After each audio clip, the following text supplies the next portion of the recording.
So, what's up sa inyo mga idol? So, nagbabalik ulit tayo sa kabal topic natin. Kung hindi pa kayo nakapag-subscribe ay mag-subscribe na kayo. At i-like nyo rin tong video at i-share nyo sa mga groups or tropa nyo.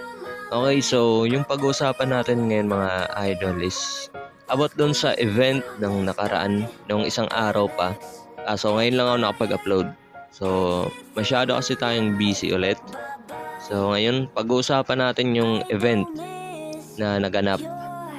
Yung kine-claim natin nung nakaraan, yung sa event inventory. So, kung na-claim nyo yun, magkakaroon kayo ng ganito. Okay, magkakaroon kayo ng dito sa event. Tingnan natin dito. Kalimutan ko yung pangalan. Ayun.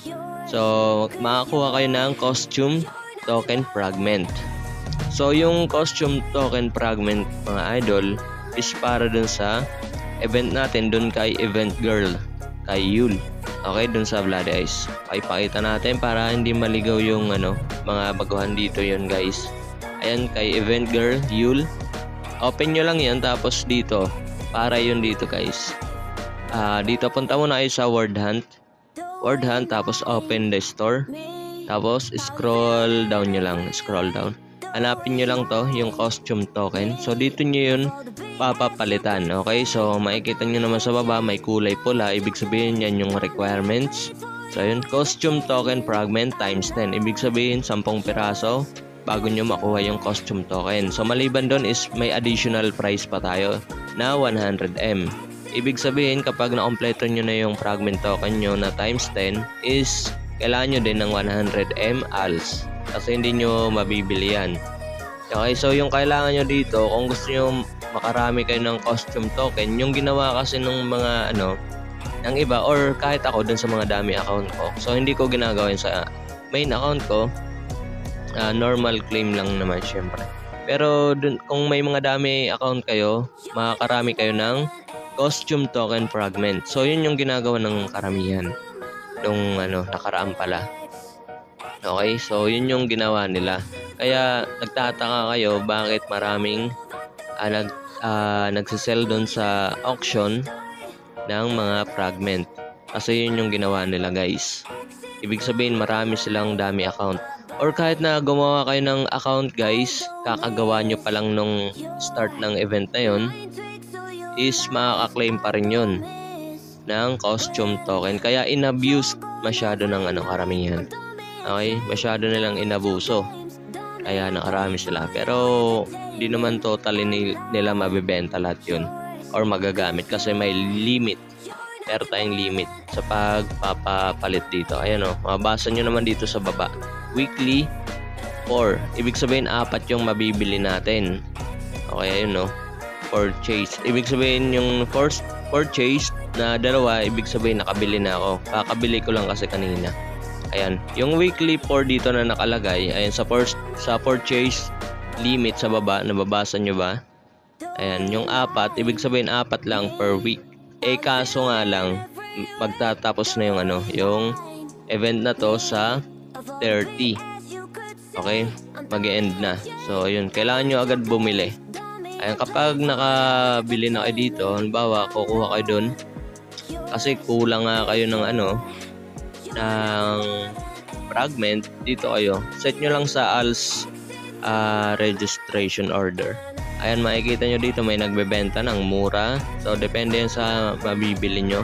Ayan, ito yun guys, bibilhin nyo lang yan ng 10 peraso at pwede na yung bumili ng fragment. Pero kailangan nyo ng ALS, katulad nga ng sinabi ko kanina, kailangan natin ng ALS. So hindi yun basta-basta lang. Okay, kailangan natin ng ALS. So, halimbawa, nakabili na kayo ng 2 or 3, sabihin natin 3. Kasi meron naman login event. Pero kung hindi kayo umabot dito sa login event is ito na yung pagkakataon nyo para magkaroon ng costume. So, gagastos lang kayo ng almost 300M para sa costume at isang ano ba tawag dito? ayun, isang hat or isang sombrero. Ayun. Kailangan nyo ng ganito. Para, kasi pwedeng lagyan ng ano yan. Yan, yung slot, pwedeng lagyan. Ayun, nilagyan ko na nga yung sa akin eh. So, dalawa na yung sa akin. Tsaka dito pa, pwede pang lagyan. Okay, marami pang pwedeng butasan dyan. Mura lang naman yung costume converter. Kaya hindi kayo mahirapan. Okay? So, tapos kung meron na kayong ano dito. Ayan, yung ganyang costume token. Punta lang kayo dito kay Event Girl pa rin. Tapos dito sa wardrobe shop, dito sa taas. Yung pinakadulo guys. Ayan, tapos open store nyo lang. Tapos dito makikita nyo dito sa pinakataas yung mga pang itaas, yung mga mask, tsaka yung sombrero. Yan, kompleto yan. Dito naman is yung mga lightsaber. So, yun. Dito naman sa baba is yung about sa wings at tsaka bikes. Makikita nyo naman dito yung requirements. Costume token, ayun, no? Times 3. Kaso, yung maganda dito is walang ALS na requirement. Kaso nga lang mataas yung requirement na token. So, dito kayo bibili guys sa costume. Ayan. Bibili kayo dito, pwede. Pumili na lang kayo dito mga idol. Kayo na lang, mag-decide kung ano yung mas, sa inyo. Mas maporma. Sa akin kasi Japanese gala. Okay, Japanese gala sa akin. Kaya kapag mag-change ako ng gender, pang lalaki is maporma pa rin. Okay, so bumili rin ako dito ng isang ayan, yung bamboo hat. Bumili rin ako. So, ito na yun guys. Ito na sila. Ito yung isa, Japanese gala. So, dalawa na yung slot kasi nilagyan ko na yan ng converter. So, success naman yung dalawa. Hindi naman nag-fail. So, dito naman, ito yung bamboo hat. Ayan. So, sa tatlong nyo lang, token guys, pwede na yung magkaroon ng costume at saka helmet. So, para lang to sa mga nakapag-absent. Okay, nakapag-absent dito sa login reward. Kasi hindi nyo makukuha yan. Katulad sa akin, pag-absent ako. So, yung ginawa ko is, na lang. Bumili na lang talaga. Yun na lang yung choice ko. Kasi importante sa karakter natin guys, yung may costume. So, wag nyo papabayaan yung costume. Kasi, ginagamit yan. So, baka yung iba, sinasabi lang pang forma. So, malaki yung purpose nyan. Kapag nalagyan nyo ng magandang stats at epic. So, yun. Para talaga yan dito. Tapos ano pa yung mga pwede natin pagkakitaan ngayong event. Okay, so kapag ganito kasi guys, yung gagawin nyo, halimbawa merong ayudang binibigay. Ayan, katulad nyan, meron tayong 3 days na accessories. Tapos dito naman, ayan, 7 days naman na earrings, bracelet at saka amulet at rings. So ayun. So, ano yung mga pwede nyong pagkakitaan? So, walang ibang pwedeng pagkakitaan dito guys, kundi yung Force Essence. Okay, so, hanapin natin Force Essence. Saan ba yung makikita? Bawal kasi mag-search kasi nabag yung yung kabal ko. Kailangan ko pa mag-reconnect. Pero, search nyo na lang dito yung Force Essence. Tapos, yung pwede nyong pagkakitaan dahil nga, patok ngayon yung patok yung pagpapasok nila ng Windhill, kailangan nila mag-craft ng Force Essence. So, ano yung ginagamit nila? Siyempre, Force Core High. So, mahal yung Force Core High ngayon.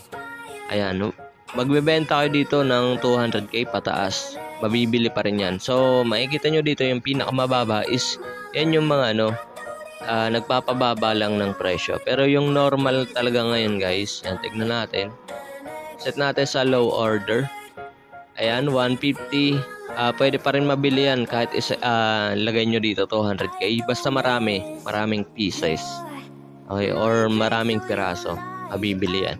So, Force Essence kasi guys, para yan sa Windhill.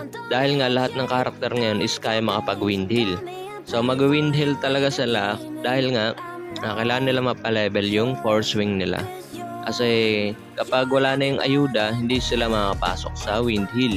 Dahil nga sa wala pang items, yung mga baguhan, or yung iba wala pa talagang items. Kaya hindi nila kakayanin yung Windhill. Okay, so yun. At least may naituro ako sa inyo ngayon or dagdag kaalaman lang para sa pwedeng pagkakitaan. So additional ko na lang yan. Okay, so mag-comment kayo guys kung ano yung gusto nyo pag-usapan natin at baka mabasa ko yan at i-content natin bukas. Baka makapag-upload rin ako bukas. Okay, so dito lang muna tayo guys. Huwag nyo kalimutan i-like yung video natin at i-share nyo sa mga tropa nyo.